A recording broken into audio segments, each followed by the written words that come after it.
Imam Ali bin Abi Thalib dipesan untuk memiliki 4 akhlak yang mulia. Apa itu? Kata Nabi, ya Ali, alaika bisidqil hadisi wa hifdzil hadis. Upayakan olehmu dengan penuh kesungguhan hati untuk berkata jujur dan menjaga perbincangan supaya benar adanya. Wa hifdzil amanah, Ali, kamu harus benar-benar menjaga amanah.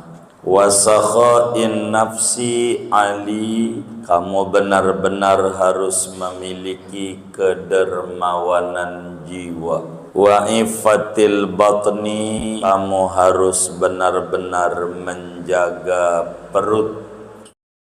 Assalamualaikum warahmatullahi wabarakatuh. Bismillahirrahmanirrahim. Alhamdulillahi rabbil alamin.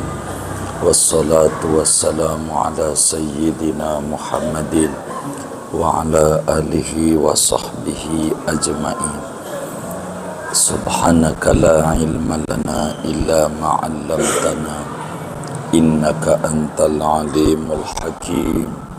Allahumma inna nastahdika li arsyadi amrina wa zidna ilman yanfa'una.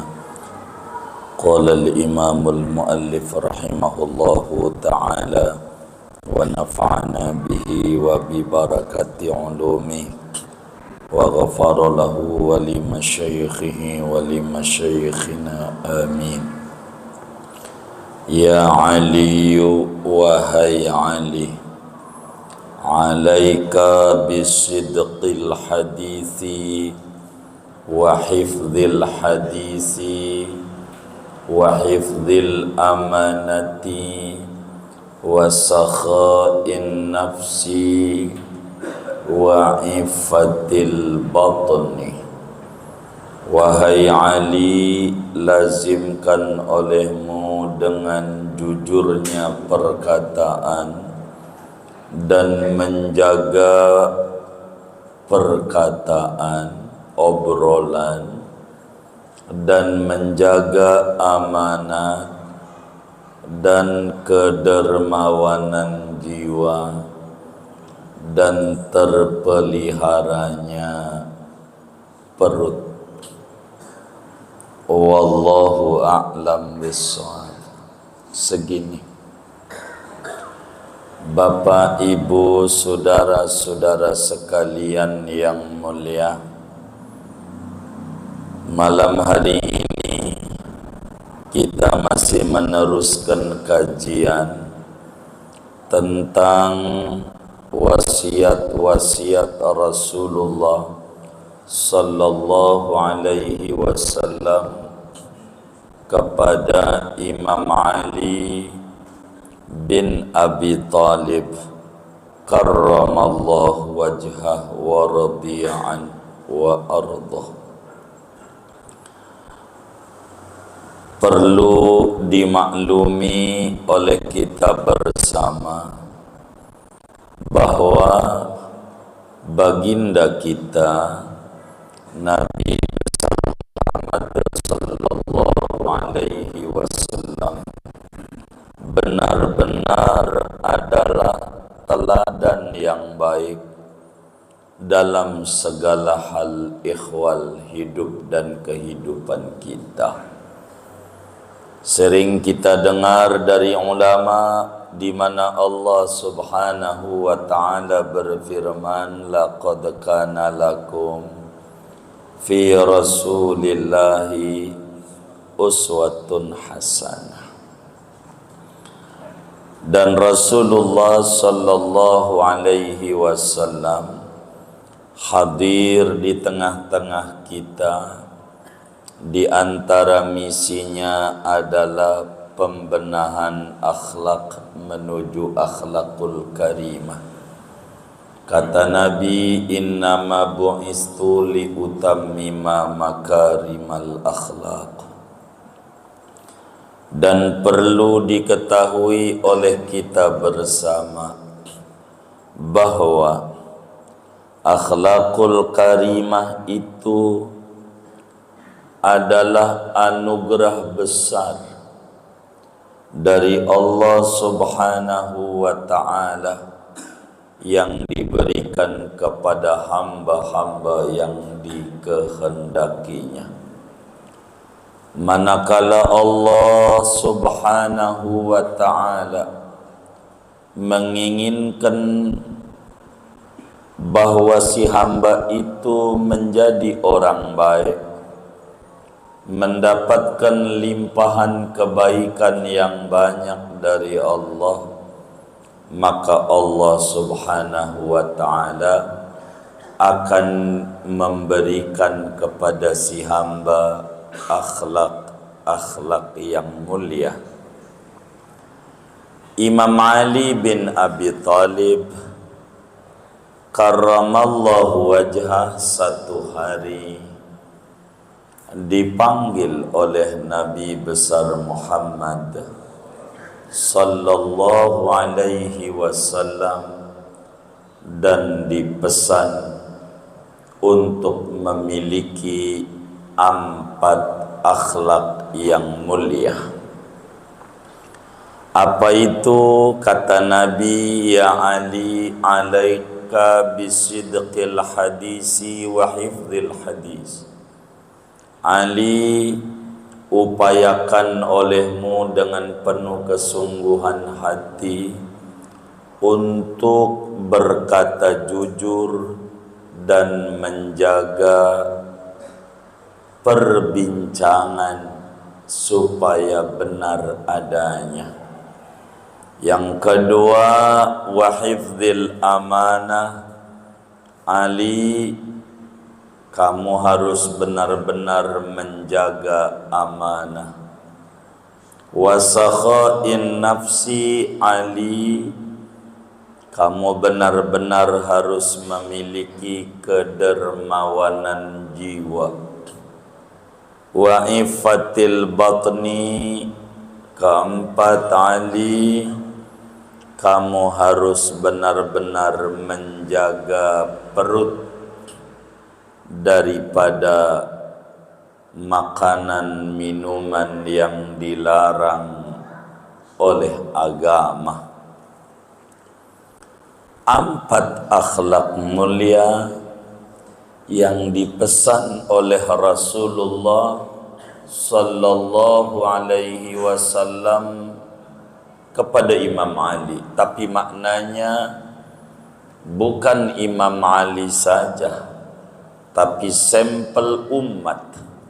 Maknanya semua umatnya Nabi Muhammad sallallahu alaihi wasallam dipesan oleh Nabi untuk memiliki 4 perilaku mulia.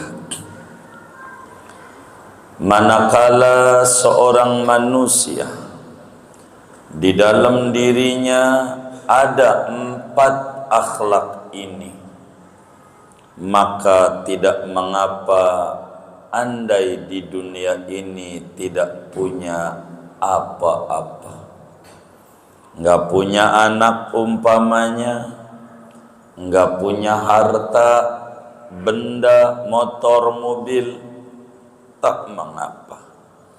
Nggak punya kekuasaan dan jabatan, tidak mengapa. Bila dia dalam dirinya ada 4 akhlak mulia ini. Jujur dalam perkataan, menjaga amanah, kedermawanan jiwa, menjaga perut. 4 ini, saudara, adalah paling berharganya daripada kurnia Allah yang diberikan kepada seorang hamba. Tidak seyogianya seorang hamba yang beriman hatinya sedih, hatinya berduka nestapa, dengan tidak punya apa-apa, asal memiliki 4 perilaku utama ini. Sebab pada 4 perilaku utama ini di dalamnya sudah komprehensif, lengkap dan sempurna tentang kemuliaan hidup seorang anak manusia di jagat raya ini. 4 akhlak mulia ini merupakan harta karun, merupakan keberuntungan besar. Siapa orang yang memilikinya tidak pantas sengsara hidupnya, tidak pantas susah hidupnya, meski dalam serba kekurangan. Sebab 4 perilaku utama ini akan langgeng dan abadi sampai dia ada di kubur, sampailah dia ada di akhirat. Berbeda dengan pangkat, jabatan, harta benda. Pangkat jadi presiden umpamanya, bentar lagi juga berhenti, Oktober lah. Begitu jadi wali kota, gubernur, tar lagi juga ganti juga. Kadang belum habis jabatan, umur kita udah habis. Begitu harta. Kadang harta kita udah habis, tapi hidup kita masih ada. Jatuh miskin masih hidup. Ada kalanya harta banyak, tapi umur kita juga tidak ada. Sama aja kita tidak ada, saudara. Tapi kalau karakter yang 4 ini akan manfaat bagi yang mempunyanya, bukan saja di dunia, sampai dia di akhirat. Yauma la yanfa'u malun wala banun illa man atallaha biqalbin salim. Bila seorang anak manusia memiliki 4 sifat yang dididik oleh Rasulullah kepada sahabatnya Ali bin Abi Thalib karramallahu wajhah, bila 4 ini ada, amat sangat beruntung hidup seseorang. Di dunia akan dicintai banyak orang, di dunia akan dipuji banyak orang, meski orang biasa, meski kurang berpunya, asal memiliki 4 ini. Yang pertama, kata Nabi, ya Ali, alaika bisidqil hadis wa hifdil hadis. Ali, kamu kudu berupaya dengan penuh kesungguhan hati kalau ngomong yang jujur, ngomong yang bener aja, jaga omongan. Kalau ngomong harus benar, jangan bohong. Kebenaran itu akan membawa kepada limpahan kebaikan, dan kebaikan itu akan menghantarkan menuju surga. Ciri-ciri ahli surga adalah orang yang jujur dalam berbicara, benar, tidak mengada-ada, tidak menyebarkan hoak, tidak ngomong fitnah, tidak ngomong jelek kepada sesama, lebih-lebih kepada ulama, mana guru sendiri lagi yang dijelekin. Yang berteman sama dia rusak juga, enggak bagus juga. Sekolah masalahnya, sekolah. Kalau sekolah yang airnya kotor, yang ada juga kotor juga, benar enggak? Maka saya sering menghitung siapa yang menjelekkan saya, bergaul sama siapa. Kita bisa lihat dari mata kepala kita. Kita lihat aja hidupnya. Begitu saudara. Jujur ini perlu dalam hidup, karena kejujuran akan menghantarkan menuju surganya Allah.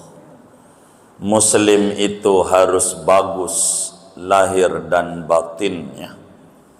Kejujuran, orang yang bohong bisa dilihat. Ada orang suruh jaga pos ronda malam Jumat, mana Jumat Kliwon lagi, iseng sendirian, duit sudah diambil dari temannya, lo nggak usah jaga, 50.000 bayarnya.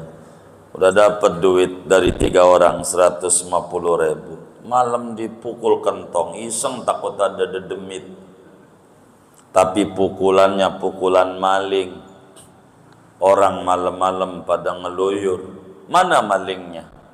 Nggak ada, iseng aja gua di gardu sendiri. Besok lusa ada maling, kira-kira dipukul sama dia, keluar nggak orang? Keluar nggak orang? Kenapa nggak? Bohong. Maka kata Nabi, alaika bisidqil hadis. Yang jujurlah kalau ngomong. Apa adanya hidup. Mau ngapain hidup di atas pura-pura? Enggak ada bahagianya. Hidup mau tampil apa adanya. Mau lihat sama orang biar dikata keren. Hari ini mobilnya ini, besok mobil itu, besok mobil ono. Kata orang keren nih. Kagak. Dari nipu. Nggak usah. Hidup apa adanya aja. Begitu. Dengan prinsip yang orang punya, suatu saat kita punya.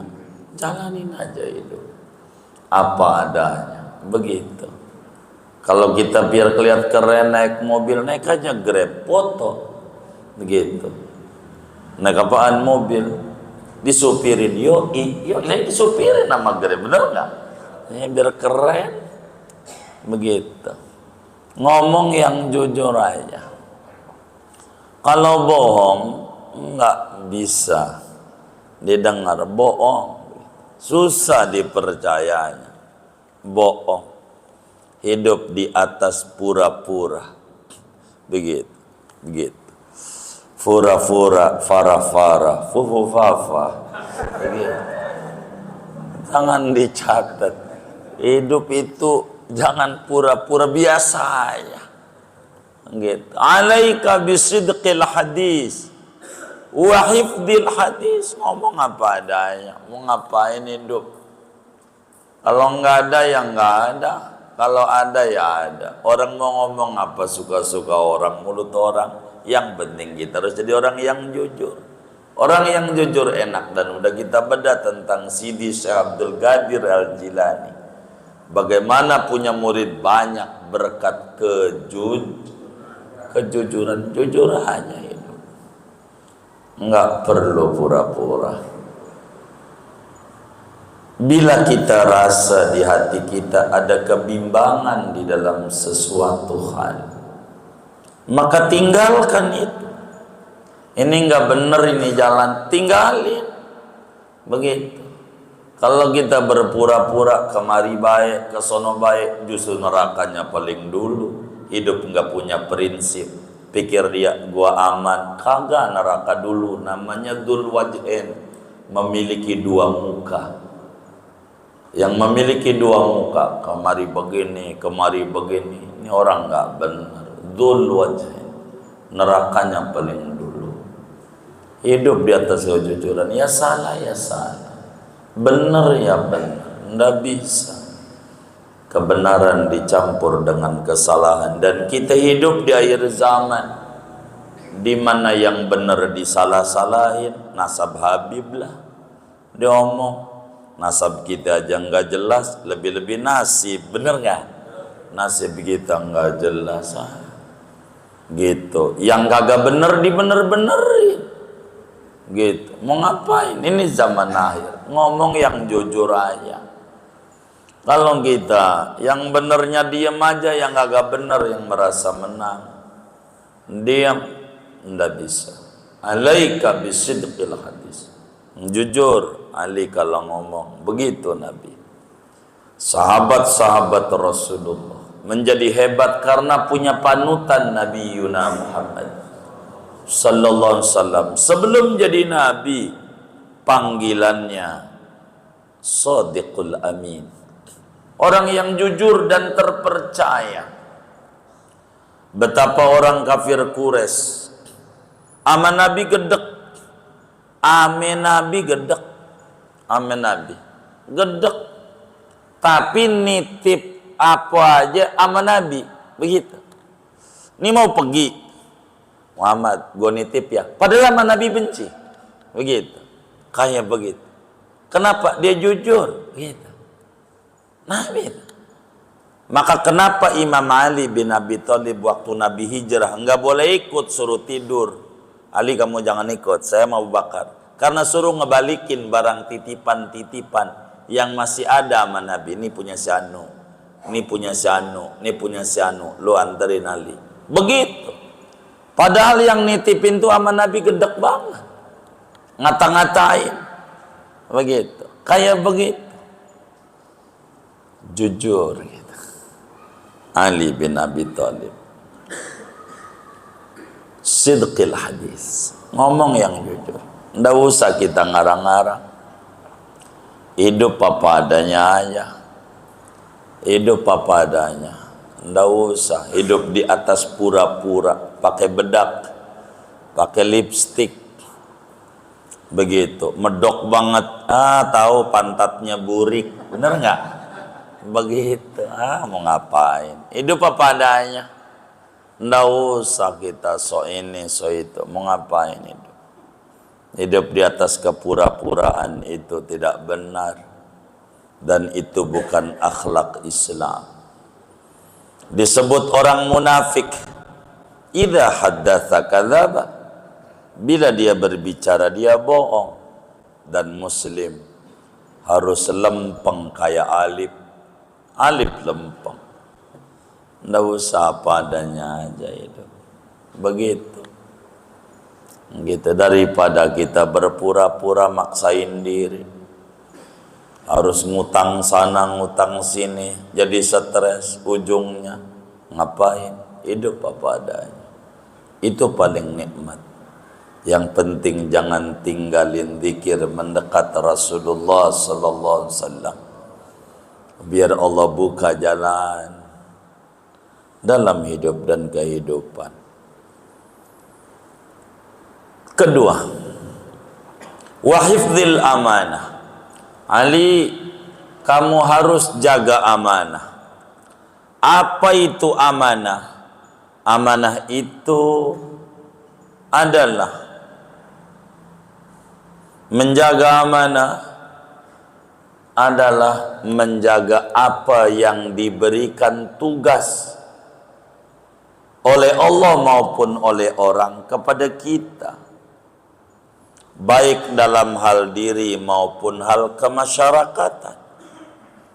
Amanah dan amanah, menjaga amanah, Allah perintahkan dalam Al-Quran, innallaha ya'murukum an tu'addul amanati ila ahliha.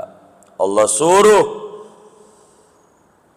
kalian menunaikan amanat kepada yang empunya. Falyu'addil ladzi tumin, hendaklah yang diberikan amanah menunaikan amanat yang diberikan kepadanya. Jaga amanat. Amanat itu ruang lingkupnya luas. Salat adalah amanat, zakat juga amanat, puasa juga amanat, haji amanat, wudu amanat, ngaji sebagai bentuk syukur dikasih akal amanat, begitu seterusnya dari seluruh yang Allah perintahkan, hakikatnya adalah amanat dari Allah yang dibebankan kepada kita. Di luar itu, anak juga amanat, harus kita didik dengan benar, bukan berojol doang. Kita kasih makan minum rohaninya masa bodoh. Istri juga amanat, segalanya amanat. Maka amanat ini harus dijaga. Segala sisi-sisi kehidupan seorang anak manusia sejatinya adalah amanat yang dititipkan oleh Allah kepadanya. Membuat undang-undang yang benar adalah amanat yang dibebankan pada legislatornya, anggota dewan. Jangan asal-asalan kalau buat undang-undang. Kalau buat presiden bolehlah lulusan SMA, tapi kalau jadi karyawan kudu sarjana. Ini tidak benar. Yang tinggi atur. Itu buat undang-undang yang memihak kepada rakyat. Itu tugas anggota dewan. Membuat perda tugas anggota dewan daerah, apa provinsi atau kabupaten kota. Begitu. Mengobati orang sakit amanat di tangan dokternya. Dokter kudu benar ngobati orang. Kudu benar. Murid adalah amanat di tangan gurunya. Ilmu adalah amanat di tangan para ilmuwan. Tidak boleh kita menfitnah orang, main comot-comot, clipping atau dua lalu untuk merusak apa yang orang sudah yakini secara ijma. Enggak benar. Ilmu amanat, jabatan juga amanat. Wewenang yang ada di pundaknya harus digunakan dengan benar. Semuanya. Bersaksi yang benar adalah amanat di tangan para saksinya. Memutuskan hukum yang benar adalah amanat di tangan para hakimnya. Rakyat amanat di tangan para penguasanya. Goresan tangannya akan diminta pertanggungjawaban tanda tangan yang dia berikan. Apakah tanda tangan ini akan mensejahterakan rakyat atau tidak? Kelak dimintai, Ali jaga amanat.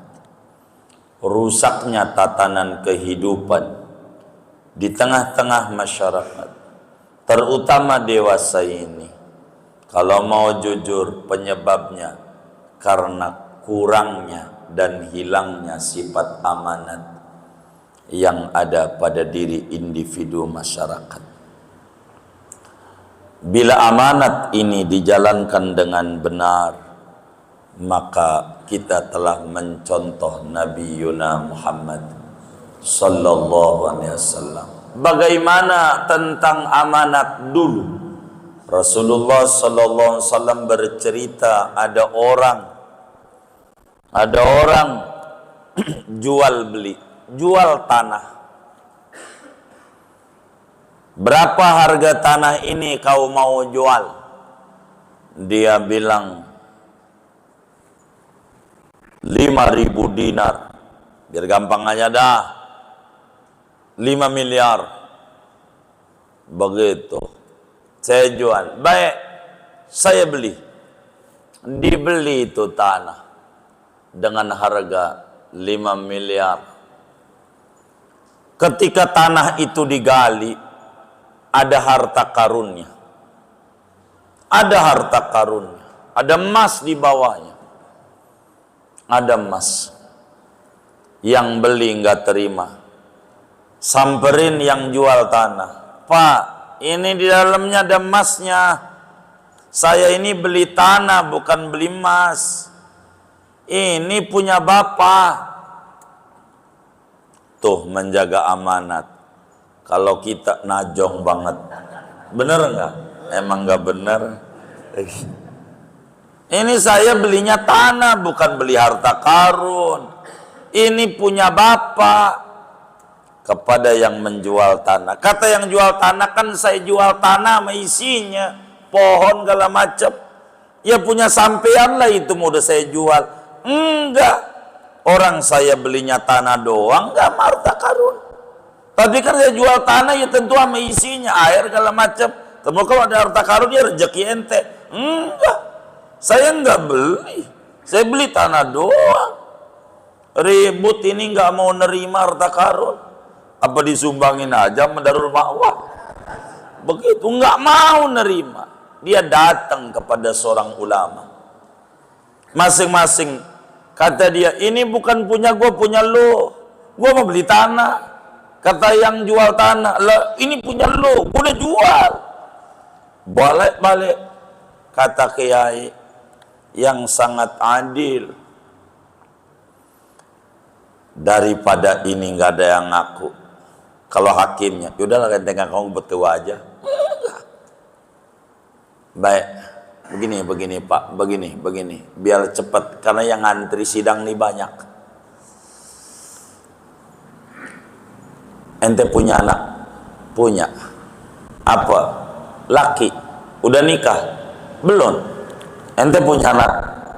Punya. Udah nikah? Belum. Apa? Perempuan. Nikahin? Dinikahin. Nikah, panggil anakmu. Dinikahin sama kiai. Apa mas kawinnya? Harta karun. Kasih dia. Begitu. Habis nggak ada yang ngakuin, saking jaga amanah. Kasih amanatnya. Kiai juga nggak ngambil juga. Kalau kita kiainya, buat gua aja. Enggak. Bagi. Udah. Pengantin baru jadi OKB. Orang kaya baru. Hartanya banyak. Saking hifdzul amanah. Menjaga amanah. Ini adalah pesan Nabi. Kita harus jadi orang amanah. Siapa aja harus ada amanah. Amanah yang benar, amanah. Imam sholat tuh kasih duit barang seperak, biar seperak itu kalau ada imam sebagai bentuk amanah kita jadi pengurus, karena bakal ditanya di akhirat. Kita termasuk orang yang menghargai agama ataukah kita orang yang nginjek-nginjek agama? Masjidnya rusak, pintunya jebol, temboknya roboh, miring. Nyarilah tukang ngaduk, suruh betulin tuh tembok, suruh di plester kembali. Kira-kira yang tukang ngaduk tuh dikasih duit nggak? Kasih duit nggak? Kasih. Padahal ngerapihin masjid doang. Masa yang ngesahin sholat, kalau imamnya ini nggak bener kan lah kita masuk neraka. Ini nyampe akhirat kita nggak hargai imamnya. Ini pengurus begini bakal ditanya di akhirat sama Allah. Lu agama lu kagak hargai, dunia aja lu hargai. Hargai pengurus. Ada mau 1000 perak kayak imam. Begitu, gitu, semampunya dia kasih. Kalau saudara yang ngaji ini moga dikasih rezeki banyak, duitnya banyak, gitu ya. Punya kontrakan ada 1 pintu mah sisihin buat ngasih imam-imam sholat tuh, bikin sah masyarakat. Sholat kita bisa nggak sah kalau imamnya nggak sah. Masa nggak kita hargai? Itu mah kita nginjak agama, nggak hormat sama Islam. kasihlah paling enggak Ramadan kasih sarung, BHS merek Atlas, boleh hasil santunan. BHS boleh hasil disingkat, iya kasih. Begitu. Mau ngapain duit ada disimpan di bank dipakai sama Cina buat usaha? Mau ngapain? Enggak manfaat sama orang. Mau numpuk-numpuk doang buat apa? Begitu. Biar manfaat.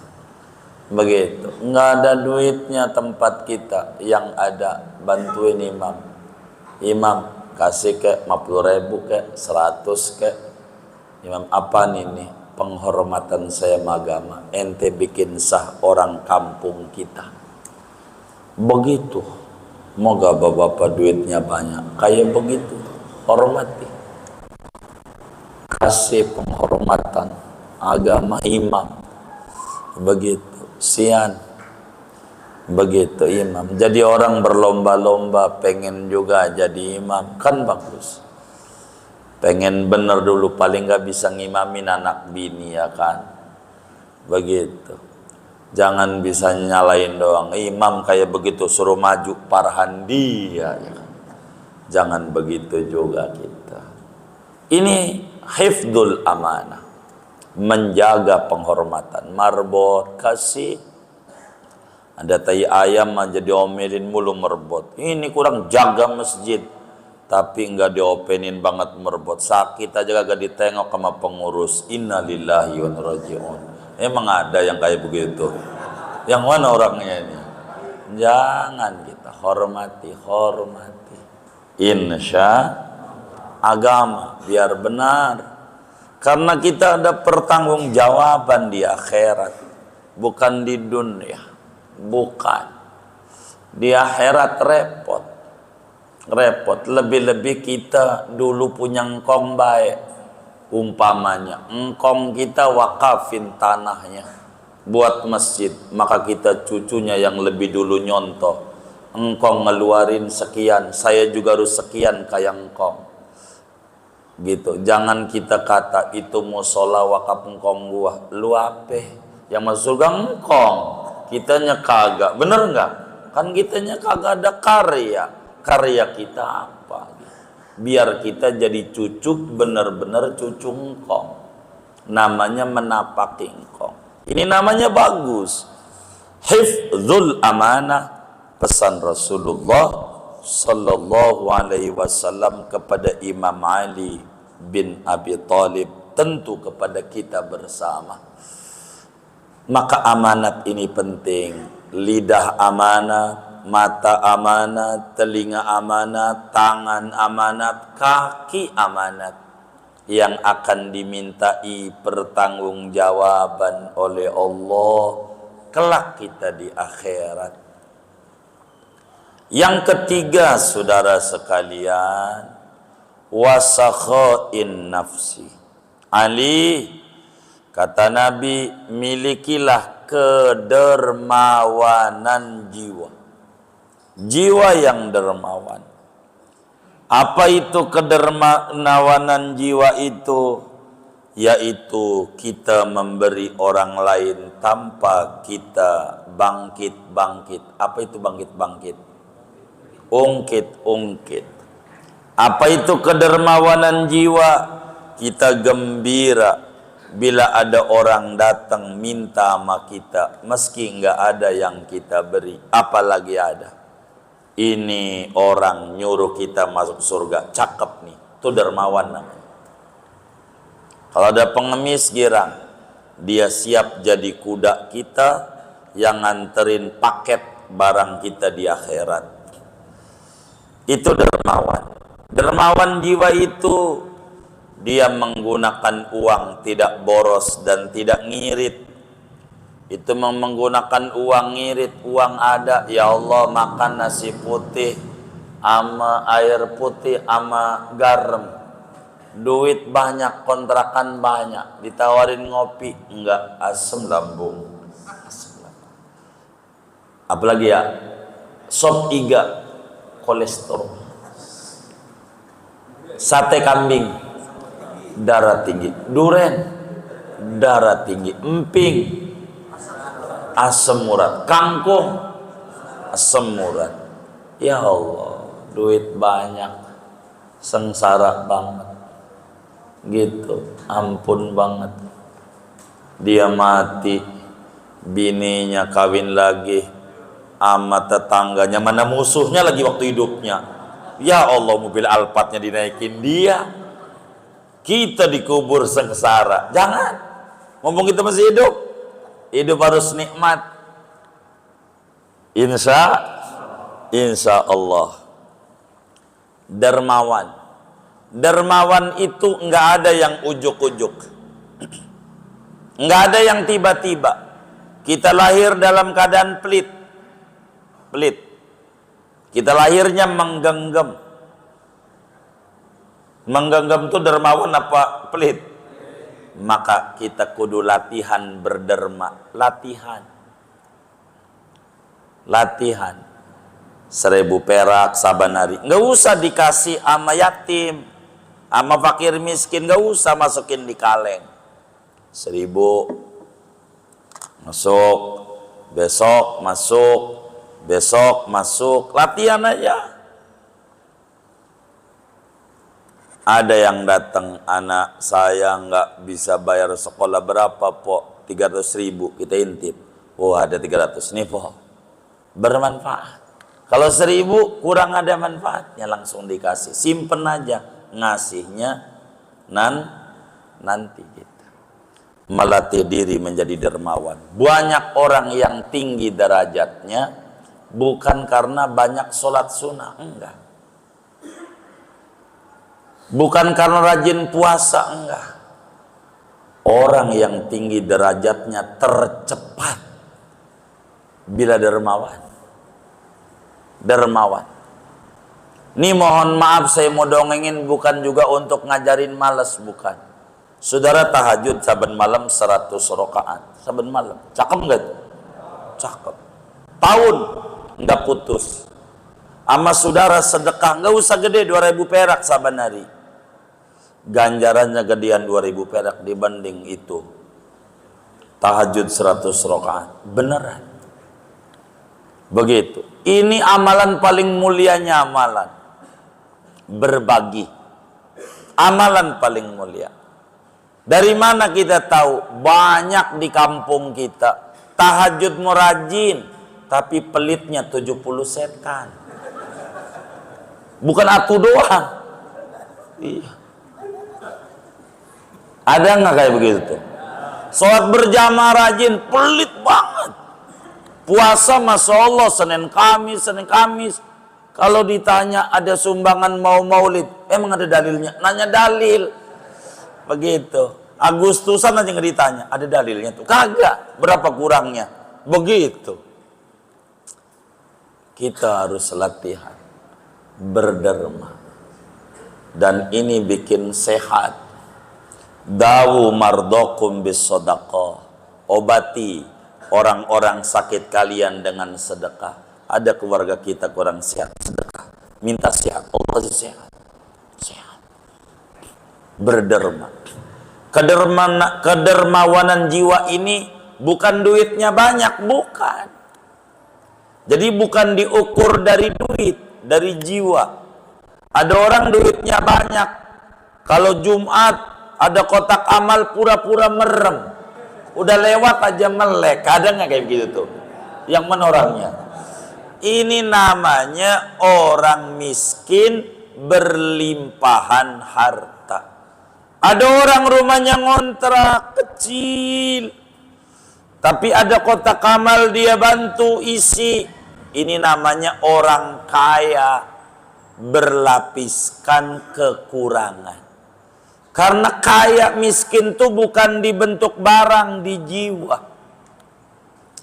Kalau jiwanya miskin, kaya yang di Ragunan, kunyuk. Tahu kunyuk? Udah dapat pisang atuh dikasih lagi tangan kirinya. Udah tangan kiri pakai kaki. Ini yang kaya begini. Begitu. Makanya di Betawi itu cakep. Kenapa orang dulu-dulu subur-subur? Latihan silat. Di Betawi itu ada 3 S. S3. Dan itu kalau udah lulus tinggi. S3. Sholat, sholawat, silat. Sholat, sholawat, silat. Begitu. Main silat. Begitu. Ada back silah. Begitu. Ada gerak rasa lah. Macam-macam. Ada pencak silat. Begitu. Udah belum? Belum. Waktu lagi. Tuh begitu. Maka kata orang tua dulu berpesan hidup, kalau kamu pengen mulia, jangan kagak lu jadi pesilat, lu jangan jadi petinju, baba kagak redo. Tuh orang dulu. Ini nasihat bagus. Lu jadi pesilat, bener-bener dia latihan silat. Padahal bukan begitu. Yang namanya petinju itu maknanya pelit 17 setan. Orang tinju tuh tangannya ngepel, udah ngepel pakai sarung lagi. Innalillahi wa rajiun. Itu si rajanya pelit, bener nggak? Orang tinju tuh tangannya terbuka apa ngepel? Nah, pesilat itu tangannya terbuka apa ngepel? Terbuka itu ciri kedermawanan jiwa. Maksudnya begitu. Jadi orang dermawan. Lihat kita ini. Coba aja lihat teman kita yang pengennya makan mulu, nggak mau mau jangan, ini makan dari Jikokom Cipondo, nggak mau jadi penyakit nggak Bang Amir? Penyakit, pengennya nerima mulu dari Allah, nggak mau berbuang, jadi stroke, darah tinggi, tetek bengek, itu gara-gara nerima mulu nggak mau berbuang. Itu begitu. Keempat, biar cepet wa ifatil batni, menjaga perut. Perut ini harus kita jaga dari barang haram. Kullu lahmin nabata min sukhtin fannaru aulabih. Tiap daging yang tumbuh dari yang haram, neraka lebih pantas. Sumber segalanya dari perut. Perut ini adalah bensin, tangki, motor diisi bensinnya pertama, jalannya iya lancar. Bensinnya air,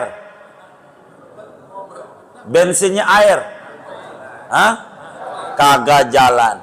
Bensinnya campuran, ngeberbet. Begitu orang kagak dohor, kagak asar, kagak maghrib, kagak isya, kagak subuh, ini patut diduga bensinnya air. Ada orang kadang sholat, kadang kagak, kadang sholat, kadang kagak, patut diduga bensinnya campuran. Ada orang dohor, asar, maghrib, isya, subuh, dia ibadah terus. Ini husnudzon kita, bensinnya pertamax. Begitu. Maka jaga ini perut daripada makanan yang haram, daripada makanan yang dilarang oleh agama. Sebab dari perut ini akan muncul segalanya. Coba lihat maling yang isi perutnya dari hasil dia nyolong. Saya mau tanya, maling ada nggak punya pikiran besok malam Selasa ngaji kemana ya? Ada nggak kira-kira? Ada nggak? Yang ada apa? Operasi kemana? Dari mana tuh muncul operasi kemana? Dari mana tuh? Dari perut. Maka perut ini harus rapi. Jangan diisi yang haram. Yang remeng-remeng juga harus ditinggal, apatah lagi yang haram. Yang halal masih banyak. Yang halal minta sama Allah. Maka habis sholat Jumat diajarin oleh Nabi, sahabat Nabi baca kalau Jumat jangan kurang dari 4 kali, apatah lagi kalau sampai 70 kali. Allah kasih rezeki halal yang banyak dan berlimpah. Allahumma ya Ghaniyyu ya Hamid Ya mubdi'u ya mu'id, ya rahimu ya wadud, aghnina bihalalikan haramik, wa bi ta'atika an maksiatik, wa bi fadlika amman siwak. 4 kali habis Jumat, paling dikit, jangan kurang dari 4. Kalau bisa 70 kali. Cek sampai 7 Jumat, grafik daripada keuangannya yang halal akan Allah buka jalan-jalannya. Kenapa? Minta harta yang halal. Ini penting. Penting. Jangan enggak. Aifatil batni. Jaga perut daripada barang yang kagak bener. Repot. Karena di perut ini sumber segalanya. Maka jangan kita masuk barang yang haram. Rasulullah Sallallahu Alaihi Wasallam cucunya Sayyidina Hasan Husain ngambil, bocah umur 5 tahun. Ada orang nitip zakat sama Nabi, kurma. Dimakan nama dia, bocah main ambil aja. Nabi lihat ini kurma zakat yang harus dibagi sama fakir miskin. Dicekek lehernya. Cucunya, umurnya 5 tahun, cekek. Kahin dalam hadisnya itu. Ambil cekek, sampai muntah. Nggak boleh, haram. Keluarga Nabi makan zakat haram. Kenapa sampai dicekek? Kalau masuk perut repot. Masuk perut. Sampai Sayyidina Abu Bakar Siddiq radhiyallahu ta'alaan punya khodim, tukang dagang, karyawan. Biasanya kalau apa aja nanya Abu Bakar, ini makanan dari mana duitnya? Abu Bakar tuh apa aja dia nanya, dari mana duitnya? Itu hari itu lupa nanya. Kalau nggak diingetin oleh karyawannya, habis dia minum susu, gitu, susu, tuan minum. Dia nanya, biasanya nanya dulu, nggak pakai minum. Oh iya lupa. Dari mana? Dia ceritain, ini sumbernya begini-begini. Ah ini haram. Itu Abu Bakar nungging, dimasukin jarinya ke mulut, biar muntah. Nggak mau ada yang haram dalam perutnya. Abu Bakar. Aifatil batni. 4 perilaku utama menghantarkan muslim menjadi orang yang tinggi derajatnya. Moga Allah berikan taufik kepada kita bersama, diberikan kemampuan mengamalkan ajaran-ajaran Rasulullah, hidup kita makin berkah, umur kita berkah, ilmu kita berkah, keluarga kita berkah, usaha-usaha kita makin berkah, lingkungan kita berkah. Allah beri kita semuanya barakah dunia dan barakah akhirat. Amin. Al-Fatihah.